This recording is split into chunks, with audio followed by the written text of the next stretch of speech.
Es jums izstāstīšu, kā ceļot pārdomāti un droši, ja pieteikumi cilvēkiem, kuru pavadonis ceļojumā ar cukura diabēts.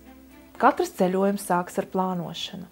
Informējiet savu ārstu par plānoto ceļojumu, lai saņemtu medicīniski izraksta formu, kurā norādītu jūsu diagnoze un nepieciešamie medikamenti. Neaizmirstiet savam ārstējošam ārstam pajautāt diabēta identifikācijas karti, kurā jūs ierakstīsiet savu vārdu uzvārdu, adresi un terapijas veidu. Pārunājiet ar ārstu par laika zonu maiņām, kas var ietekmēt organisma nepieciešamību pēc insulīna. Ja laika zonas maiņa ir ilgstošāka kā 12 stundas, insulīna devas var mainīties. Noskaidrojiet, kur jūsu ceļojuma galamērķī ārkārtas situācijā ir tuvākā aptieka, vai kā var saņemt papildus insulīnu, ja ir nepieciešamība. Uzziniet, kur būs pieejama Latvijas pārstāvniecība apceļojamās valstīs, ja tādas nav, Eiropas Savienības pārstāvniecība. Pirms rezervējiet viesnīcu, painteresējieties, kur ir tuvākā medicīnas iestāde ārpus kārtas situācijām. Noskaidrojiet, kāda ir vietējie ēdieni, lai vieglāk varētu sarēķināt ogļhidrātus. Ja daudz steigāsiet, izvēlieties ērtākos apavus. Padomājiet arī par pretinsektu līdzekļiem. Novērtējiet klimatiskos apstākļus un noteikti nestaigājiet basām kājām pa pludmali, jo neiropāties dēļ var nejust ievainojumus. Ja ceļojat ar lidmašīnu, visiem diabēta piedarumiem jābūt ievietotiem caurredzamā plastikāta iepakojumā.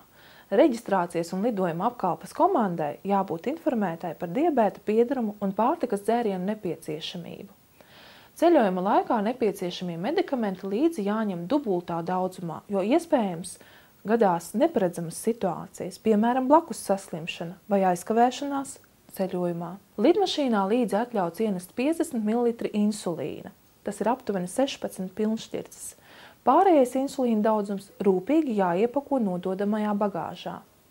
Pēc lidojuma pārbaudiet, vai insulīnā nav parādījušies kristāli. Sekojiet līdzi lidostas jaunumiem. Iespējams, visu insulīnu drīkst arī ienest rokas bagāžā. Mācieties valodas.